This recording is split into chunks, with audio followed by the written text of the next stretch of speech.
ये एक और टॉपिक है देखो बच्चों, जो आपको केमिस्ट्री समझने में हेल्प करता है।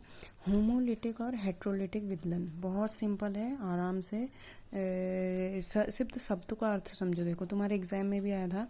होमोलिटिक फिशन कहते हैं इसको इंग्लिश में, ये विदलन को इंग्लिश में बोला जाता है क्या? फिशन। होमोलिटिक और हेट्रोलिटिक ये इंग्लिश का ही वर्ड है। होमोलिटिक का होमो मतलब होता है समान, और विदलन मतलब तुम्हें पता ही है टूटना, यानी कि समान तरीके से टूटना। एग्जाम्पल यहाँ पर दिया हुआ है देखो, जैसे कि माना दो आपके एटम हैं जो एक बॉन्ड से जुड़े हुए हैं, और एक बॉन्ड दो इलेक्ट्रॉनों से बनता है। तो यहाँ पर होमोलिटिक यानी कि समान रूप से टूटना हुआ, तो एक इलेक्ट्रॉन इधर शिफ्ट हो गया, इसलिए मैंने एरो को ये इस तरीके का बनाया है, और एक इलेक्ट्रॉन इधर शिफ्ट हो गया इसलिए एरो इस तरीके का बनाया है। तो एक इलेक्ट्रॉन इसके ऊपर आ गया, एक इलेक्ट्रॉन इसके ऊपर आ गया, ये बन गए यहाँ पर मुक्त मूलक। ये क्या है? मुक्त मूलक। ऐसे एक और एग्जांपल दिया है देखो, क्लोरीन का, और क्लोरीन का ये एक इलेक्ट्रॉन इधर चला गया बॉन्ड का, एक इलेक्ट्रॉन इधर चला गया, तो दो क्लोरीन मुक्त मूलक बन गए।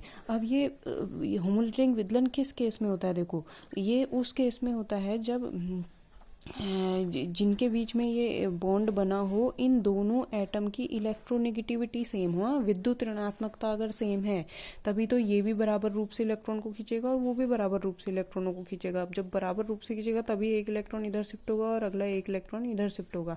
तो जब दो एटम की विद्युत ऋणात्मकता सेम होती है तो उस केस में आपका होमोलिटिक फिशन होता है।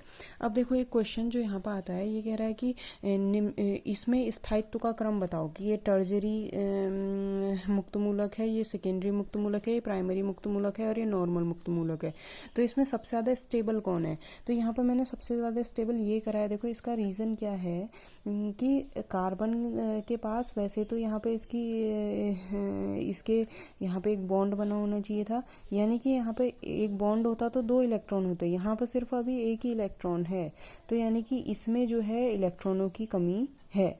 अब यहाँ पे ये इसको इलेक्ट्रॉन देने वाले इधर से एक CH3 ग्रुप है, इधर से एक CH3 ग्रुप है, इधर से एक CH3 ग्रुप है, तो ये जो है तीन तीन देने वाले ग्रुप जुड़े हुए हैं। तो इससे ये जिसका ये इलेक्ट्रॉनों की कमी को कम महसूस करेगा और इसका स्टेबिलिटी बढ़ जाएगी। सेम केस इसी में है, ये सेकेंडरी वाला इससे थोड़ा कम स्टेबल है क्योंकि इसके पास सिर्फ दो ही देने वाले एटम जुड़े हुए हैं, इसके पास सिर्फ एक एटम देने वाला जुड़ा हुआ है और इसके पास कोई भी नहीं है। तो ये सबसे कम स्टेबल है और ये सबसे ज़्यादा स्टेबल है। ठीक है। अच्छा, उसके बाद है हेट्रोलिटिक विदलन। तो हेट्रो मतलब होता है अलग अलग तरीके से, विदलन मतलब टूटना। तो ये कब होगा? देखो जब दोनों एटम की विद्युत ऋणात्मकता अलग अलग होगी। जैसे इस केस में माना कि बी की विद्युत ऋणात्मकता ज़्यादा है, तो ये बॉन्ड के दोनों इलेक्ट्रॉनों को अपनी तरफ शिफ्ट कर लेता है। अब बॉन्ड को अपनी तरफ शिफ्ट करेगा तो ये दोनों बॉन्ड एक बी की तरफ गए तो बी में ऋणावेश आ गया, और ए से इलेक्ट्रॉन उसके चले गए हैं तो ए पर धनावेश आ गया, तो ये बी कार्बो ऋणायन बन गया और पॉजिटिव वाला कार्बो कैटायन बन गया। तो ये क्या कहा मैंने? बी की विद्युत ऋणात्मकता ज़्यादा थी तो इलेक्ट्रॉन बी की तरफ को शिफ्ट हो गए, इसलिए बी पर ऋणावेश आ गया, और ए से के भी इलेक्ट्रॉन बी पे चला गया तो ए पर धनावेश आ गया, तो इसको कार्बो कैटायन कहते हैं। या फिर कैटायन क्या है? देखो कैटायन सिंपल क्या है? धनायन है, यानी कि धनायन को इंग्लिश में कैटायन कहते हैं। और ये कार्बो ऋणायन की जगह पर कार्बो एनायन भी होता, इसको हम कार्बो एनायन भी लिख सकते थे, क्योंकि एन आयन जो होता है, एन आयन का मतलब होता है ऋणायन। ठीक है। तो यहाँ पर कार्बो धनायन और कार्बो ऋणायन बने हुए हैं। अब जैसे एक और एग्जांपल दिया देखो, CH3 CH2 Cl।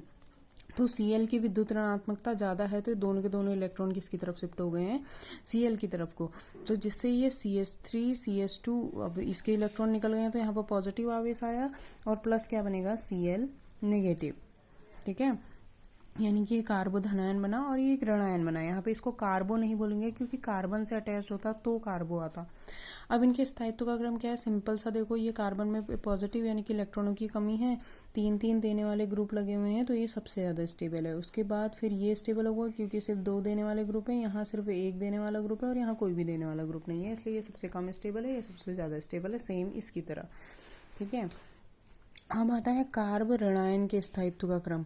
कार्ब ऋणायन में आप देख रहे हैं, देखो कार्बन में यहाँ पर ऋण आवेश है, और कार्बन जो है वो ऋण आवेश मतलब एक्स्ट्रा इलेक्ट्रॉन है, और एक्स्ट्रा इलेक्ट्रॉन मैंने तुम्हें पहले भी बताया कभी भी दिक्कत करता है।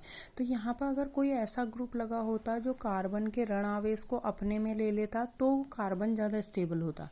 मैं क्या कह रही हूँ, कोई यहाँ पे एक ऐसा ग्रुप लगा होता जो कार्बन के ऋण आवेश को अपने में ले लेता, तो वो जिसकी वजह से कार्बन ये जो मॉलिक्यूल है वो ज़्यादा स्टेबल हो जाता। लेकिन यहाँ अगर आप देखोगे, देखो इस कार्बन में ऑलरेडी इसके पास एक्स्ट्रा इलेक्ट्रॉन है और यहाँ से भी देने वाला ग्रुप लगा हुआ है, यहाँ से भी देने वाला है, यहाँ से भी देने वाला है, तो ये बेचारा तो बहुत ही ज़्यादा अनस्टेबल फील करेगा, अपने आप को अस्थायी फील करेगा। उससे ज़्यादा स्थायित्व तो फिर भी इसका होगा क्योंकि सिर्फ 2 ही देने वाला ग्रुप जुड़े हैं, और उससे ज़्यादा स्थायित्व तो इसका होगा क्योंकि सिर्फ 1 ही देने वाला ग्रुप जुड़ा है और यहाँ कोई देने वाला नहीं है। तो ये औरों के कंपैरिजन में ज़्यादा स्टेबल है क्योंकि इसके ऋणावेश सिर्फ ऋणावेश ही है कार्बन पे, इसके ऋणावेश को कोई बढ़ा नहीं रहा है ज़बरदस्ती इलेक्ट्रॉन देके, जबकि यहाँ सब ये ऋणावेश को बढ़ा रहे हैं।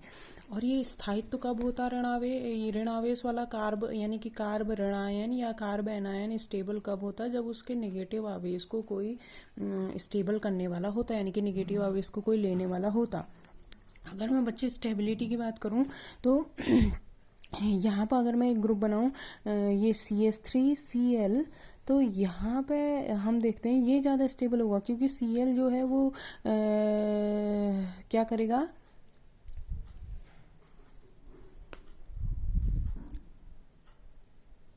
हाँ अगर ये मतलब ये ऋण आवेश है, इस ऋण आवेश के यहाँ पर अगर आप एक Cl जोड़ देते हो तो ये Cl इसके इलेक्ट्रॉन को, जो ऋण आवेश है उसका इलेक्ट्रॉन को ले लेगा, तो इससे ज़्यादा स्टेबल ये यहाँ पर हो सकता है। ठीक है, अब देखो एक और क्वेश्चन है, निम्न में से कौन अधिक स्थायी है। Tricky question. ये यहाँ पे क्या है, कौन अधिक स्थायी है। देखो यहाँ पे ऑक्सीजन पे ऋणावेश है और इधर ऑक्सीजन पे ऋणावेश है। ये मॉलिक्यूल तब ज़्यादा स्टेबल होता है जब इसके ऋणावेश को कोई अपने में लेने वाला होता। तो यहाँ पर आप सिंपल देख रहे हैं, ये देखो ये NO2 लगा हुआ है। NO2 तुमको पहले ही पता है कि इलेक्ट्रॉन को लेने वाला ग्रुप होता है, तो ये CH2 से इलेक्ट्रॉन लेगा और CH2 अगले वाले CH2 से इलेक्ट्रॉन लेगा और ये वाला CH2O नेगेटिव से इलेक्ट्रॉन लेगा। तो इसका मतलब यहाँ पे ये जो NO2 ग्रुप जुड़ा हुआ है ये ऑक्सीजन के ऋण आवेश को स्टेबल कर रहा है, जबकि यहाँ पे ये ऑक्सीजन के ऋण आवेश को स्टेबल करने वाला कोई भी ग्रुप जुड़ा हुआ नहीं है। तो इन दोनों में से कौन सा ज़्यादा स्थायी होगा, तो ये पहला वाला जो मॉलिक्यूल है ये ज़्यादा स्थायी होगा। समझ में आ रहा है क्यों, क्योंकि इस पर इलेक्ट्रॉन लेने वाला ग्रुप जुड़ा हुआ है। ये NO2 इस CH2 से इलेक्ट्रॉन लेगा, ये CH2 इस CH2 से इलेक्ट्रॉन लेगा और ये CH2 इस ऑक्सीजन से इलेक्ट्रॉन लेगा और अनुनाद संरचनाएं बनेंगी जिससे ऑक्सीजन का ऋणावेश स्टेबल हो जाएगा। तो ये this molecule is more stable then this. ठीक है, अब नेक्स्ट ये कुछ क्वेश्चन है, आप लोग इन्हें करके बताना, आपको आएंगे तो ठीक है, नहीं आएंगे तो मैं बताने का ट्राई करूँगी।